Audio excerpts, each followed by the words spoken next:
गोदावरी जिले में कपिलेश्वरपुरम नाम का एक गांव है। उस गांव में सूर्यम नाम का एक सीधा सादा किसान रहता था।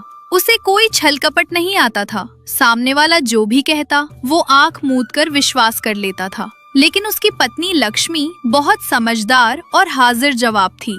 एक दिन शाम को सूर्यम खेत से घर आया। उसका चेहरा उतरा हुआ था, आंखों में आंसू थे और वो उदास होकर चबूतरे पर बैठ गया। रसोई घर से लक्ष्मी बाहर आई। अजी सुनते हो, क्या हुआ? आज इतने उदास क्यों हैं? खेत में सब ठीक तो है ना? आप इस तरह से रो क्यों रहे हो? क्या बात है जी? खेत में सब ठीक है लक्ष्मी, लेकिन मेरी जिंदगी बर्बाद हो गई। हमारी सारी जीवन भर की कमाई मिट्टी में मिल गई। कमाई मिट्टी में मिल गई मतलब? साफ साफ बताइए। हमारी बेटी की शादी के लिए बचाए हुए 500 वरा कहाँ गए? अलमारी में सुरक्षित रखे थे ना? नहीं है लक्ष्मी, अलमारी में नहीं है। पिछले हफ्ते जब मैं बगल के गांव गया था तो घर में चोरी का डर लग रहा था, इसलिए मैंने वो पैसे ले जाकर गांव के साहूकार विश्वनाथम जी के पास रख दिए। विश्वनाथम जी के पास? उस बूढ़ी लोमड़ी के पास क्यों रखे? वो कितना बड़ा धोखेबाज है, ये पूरे गांव को पता है ना। कम से कम मुझे तो बता देते। तुम मायके गई हुई थी ना, सोचा जब वापस आओगी तो तुम्हें सरप्राइज दूंगा। वो एक बड़े आदमी है, मुझे लगा हमारे पैसे वहां सुरक्षित रहेंगे। आज जब मैंने जाकर पैसे वापस मांगे तो क्या बोले? कौन से पैसे? तुमने मेरे पास कब रखे? कोई गवाह है? कोई कागज है? ऐसा कहकर मुकर गया। चुपचाप चले जाओ वरना नौकरों से पिटवाऊंगा, कहकर धक्के मारकर निकाल दिया। मेरे पास कोई रसीद नहीं है लक्ष्मी। मैंने गुप्त रूप से रखने के इरादे से बिना किसी को बताए पैसे दिए थे। क्या अब हमारे पैसे डूब गए? हमारी बेटी की शादी कैसे होगी? लक्ष्मी, मैंने गलती कर दी, मुझे माफ कर दो। ये क्या कर दिया आपने? आपको भरोसे और धोखे में फर्क ही समझ नहीं आता। उस विश्वनाथम को दौलत का नशा है। वो हमेशा इसी ताक में रहता है कि किसे लूटा जाए। खैर, जो हुआ सो हुआ, अब रोने से कोई फायदा नहीं है। पंचायत बुलाएं क्या लक्ष्मी? धर्मैया जी को बताएं? बिना सबूत के हम पंचायत में भी नहीं जीत सकते। अगर वो कसम खाकर कह दे कि उसने पैसे नहीं लिए तो हम क्या कर लेंगे? इसका कोई दूसरा रास्ता निकालना होगा। कांटे को कांटे से ही निकालना पड़ता है। उस साहूकार का लालच ही हमारा हथियार बनेगा। तुम क्या करोगी लक्ष्मी? आप अपने आंसू पोंछ लीजिए। कल सुबह मैं एक नाटक करने वाली हूँ। आपको उसमें मेरा साथ देना होगा। उस विश्वनाथम के मन में लालच पैदा करके हमें अपने पैसे वापस निकलवाने होंगे। विश्वनाथम उस गांव का सबसे बड़ा रईस था, लेकिन नंबर 1 का कुंजीस। उसकी पत्नी कामाक्षम्मा भी बिल्कुल उसी की तरह थी। दोनों घर के चबूतरे पर बैठकर ब्याज का हिसाब किताब कर रहे थे। कामाक्षी, देखी मेरी अक्लमंदी। कल वो सूर्यम आकर 500 वरा मांग रहा था। उसके पास न कोई गवाह है न कागज। एक झटके में 500 वरा हमारे हो गए। इस तरह से गांव के सीधे सादे लोगों को बेवकूफ बनाकर मैंने अपनी दौलत दुगनी कर ली है। आपकी अक्लमंदी का कोई जवाब नहीं। आप माहिर है। उन पैसों से मेरे लिए एक नया कमरबंद बनवा दीजिए। बनवा दूंगा, पहले इस साल की फसल तो कटने दे। तभी सूर्यम वहां आ पहुंचा। उसे देखते ही विश्वनाथम ने मुंह सिकोड़ लिया। अरे ओ सूर्यम, फिर आ गया। कल ही तो बताया था कि मेरे पास तेरे कोई पैसे वैसे नहीं है। क्यों मेरी जान खा रहा है? जा जा भाई, मेरा जान छोड़, भाग यहाँ से। मालिक, इंसाफ मत भूलिए। वो मेरी मेहनत की कमाई है, मेरी बेटी की शादी के पैसे हैं। मेहरबानी करके वापस कर दीजिए। मैं आपके पैर पकड़ता हूँ। पैर पकड़ या पैर धोकर पी जा। जो पैसे हैं ही नहीं वो कहां से दूं? चुपचाप जाएगा या वीरन्ना को बुलाऊं? वीरन्ना! नहीं मालिक, मैं जा रहा हूँ। लेकिन वो पूरी तरह नहीं गया, बल्कि घर के बाहर दीवार के पीछे छुपकर सुनने लगा। ये लक्ष्मी की योजना का हिस्सा था। सुनते हैं, या उसने पंचायत बुला ली तो? पंचायत में सबूत चाहिए। उसके पास क्या है? लोग मेरी बात पर यकीन करेंगे या उस गरीब की? तुम फिक्र मत करो। अरे मैं यहाँ हूं ना। दोपहर का समय। विश्वनाथम और कामाक्षम्मा खाना खाकर चबूतरे पर बैठकर पान चबा रहे थे। लक्ष्मी बहुत घबराई हुई। हाथ में एक बड़ा पीतल का लोटा जिसका मुंह कपड़े से बंधा हुआ था और बगल में एक थैला दबाए वहां आई। उसके चेहरे पर बेचैनी और रहस्य के भाव थे। मालिक, विश्वनाथम मालिक। कौन है? ओहो, सूर्यम की पत्नी? क्या बात है, पति के जाने के बाद अब पत्नी लड़ने आई है। मेरे पास तुम्हारे कोई पैसे नहीं है बेटी। अरे राम, धीरे बोलिए मालिक, दीवारों के भी कान होते हैं। मैं पैसे मांगने नहीं आई हूँ, एक बहुत जरूरी काम से आई हूँ। बस आप ही हमारा सहारा है। क्या काम है और हाथ में ये लोटा कैसा?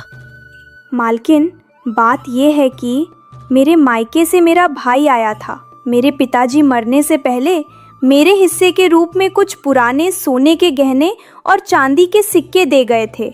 इनकी कीमत लगभग 1000 वरा होगी। 1000 वरा? सच में? सच कह रही हूँ मालिक, लेकिन मेरे पति सूर्यम बहुत सीधे हैं। अगर उनके हाथ में दे दूं तो या तो किसी को दान कर देंगे या कहीं खो देंगे। अभी हाल ही में किसी साहूकार के पास 500 वरा रखकर गंवा बैठे। किसी साहूकार ने उन्हें धोखा दे दिया, इसलिए मुझे बहुत डर लग रहा है। अच्छा, ये मेरे ही बारे में बात कर रही है, लेकिन बेचारी को ये नहीं पता कि मैंने ही धोखा दिया है। अच्छा, तो बेटी अब क्या किया जाए? बस आप ही हमारा सबसे बड़ा सहारा है। आपकी ईमानदारी के चर्चे पूरे गांव में हैं। मैं इस लोटे के गहने और थैले के पैसे आपके पास अमानत के रूप में रखने आई हूँ। 6 महीने बाद जब मेरी बेटी की शादी होगी तब ले जाऊंगी। जरा दिखाओ तो, इसमें क्या है? यहाँ बाहर नहीं मालकिन, इसे अंदर सुरक्षित रख दीजिए। लेकिन मुझे एक छोटा सा शक है मालिक। क्या शक है? बताओ बेटी, बिना झिझक के बताओ। मेरे पति कल किसी साहूकार के पास पैसे मांगने गए थे, तो उसने मना कर दिया। गांव में लोग कह रहे हैं कि वो साहूकार आप ही हैं। अगर आपने भी मेरे पति के 500 वरा वापस नहीं किए तो मुझे डर है।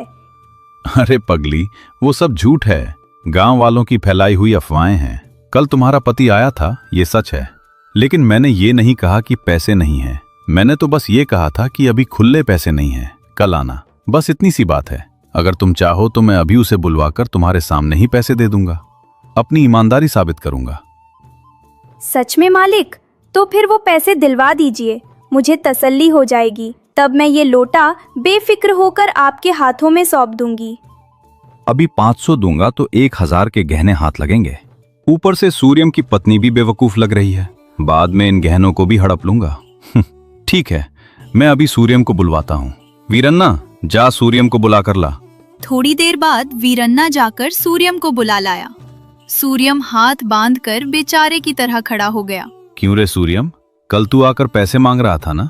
मैंने कहा था कल दूंगा, और तूने पूरे गांव में ढिंडोरा पीट दिया कि साहूकार ने पैसे हड़प लिए। छी, यही तेरा तौर तरीका है? नहीं मालिक, आपने तो कहा था कि पैसे नहीं हैं, भाग जा। अरे वो तो मैंने तेरी परीक्षा लेने के लिए कहा था। तेरे पैसे मेरे पास से कहीं जा सकते हैं क्या? ये ले तेरे 500 वरा, गिन ले। विश्वनाथम ने अंदर जाकर पैसों की थैली लाकर सूर्यम के हाथ में रख दी। सूर्यम को यकीन ही नहीं हो रहा था। शुक्रिया मालिक, आप तो भगवान हैं मालिक। भगवान का लाख लाख शुक्र है। मेरा भरोसा कायम रहा मालिक। मैंने अपने पति की बातों में आकर आप पर शक किया, मुझे माफ कर दीजिए। कोई बात नहीं बेटी, व्यापार में ये सब तो चलता रहता है। चलो, अब वो लोटा मुझे दे दो, मैं उसे अंदर सुरक्षित रख दूंगा। जी, देती हूँ मालिक। लेकिन एक छोटी सी बात है, इस लोटे में क्या है ये तो आपको दिखाना ही होगा ना, वरना कल को आप कह देंगे कि मैंने तो पत्थर रखे थे, तो हमारी बहुत बदनामी होगी। हाँ, दिखाओ। लक्ष्मी ने लोटे के मुंह पर बंधा कपड़ा धीरे से खोला। विश्वनाथम और कामाक्षम्मा ने आंखें फाड़ फाड़ कर बेताबी से अंदर झांका। ये क्या है? इसमें तो पत्थर हैं। हाँ, वो लोटा नदी किनारे के छोटे छोटे कंकड़ों से भरा हुआ था। न कोई गहने, न कोई सिक्के। क्या बकवास है, हमें धोखा देती है, गहनों के नाम पर पत्थर लाई है। मैंने कोई धोखा नहीं दिया मालकिन, धोखा तो आप लोग देने वाले थे। मतलब कोई गहने वहने नहीं है? और जो मायके की बात बता रही थी? वो सब मेरा एक नाटक था मालिक। मेरे पति की शराफत का फायदा उठाकर आप हमारी खून पसीने की कमाई डकारना चाहते थे। अब जैसे ही मैंने 1000 के गहने देने का लालच दिया, आपने लालच में आकर हमारे 500 वरा वापस कर दिए। अरे ओ चालाक औरत, तेरी इतनी हिम्मत, मेरे ही घर में आकर मुझे बेवकूफ बनाएगी। वीरन्ना, पकड़ इसे और वो 500 वरा छीन ले। तभी घर के पीछे की दीवार के पास से गांव के मुखिया धर्मैया और सूर्यम के दोस्त सुब्बैया बाहर आए। वे काफी देर से वहीं छुपकर सब कुछ सुन रहे थे। बस कर विश्वनाथम, अब तेरे नाटक नहीं चलेंगे। तूने खुद अपने मुंह से कबूल किया है कि सूर्यम के पैसे तेरे पास थे। लालच में आकर पुराना कर्ज कबूल करके पैसे वापस भी कर दिए। अब अगर दोबारा छीनने की कोशिश की तो हम चुप नहीं बैठेंगे, पुलिस में रिपोर्ट दर्ज करवा देंगे। हाँ मालिक, हमने तुम्हारी सारी बातें सुन ली हैं। लक्ष्मी जी ने हमें पहले ही बताकर यहाँ छुपा दिया था। तुम्हारी सारी पोल खुल गई है। विश्वनाथम और कामाक्षम्मा की बोलती बंद हो गई। उन्हें समझ आ गया कि उनका लालच ही उनके गले की फांस बन गया। 1000 वराह के लालच में हाथ में आए हुए 500 वराह जो असल में सूर्यम के ही थे। मुझे माफ कर दीजिए धर्मैया जी, लालच में आकर मेरी अक्ल मारी गई थी। अब आगे से कभी ऐसा नहीं करूंगा। लक्ष्मी की समझदारी ने तुम्हें बचा लिया सूर्यम। आगे से कभी बिना सबूत के किसी को पैसे मत देना। मेरी पत्नी लक्ष्मी तो साक्षात लक्ष्मी का रूप है मालिक। अगर ये ना होती तो मैं आज सड़क पर आ गया होता। मुसीबत के समय घबराने के बजाय अगर हम अक्ल से काम ले तो बड़ी से बड़ी समस्या का हल निकल सकता है। सूर्यम और लक्ष्मी अपने पैसे लेकर खुशी खुशी घर लौट गए। विश्वनाथम ने उस दिन से अपनी धोखेबाजी की आदत छोड़ दी। गांव के लोग लक्ष्मी की समझदारी की मिसालें देने लगे। मुसीबत आने पर सूझबूझ से काम लेना चाहिए। लालच बुरी बला है।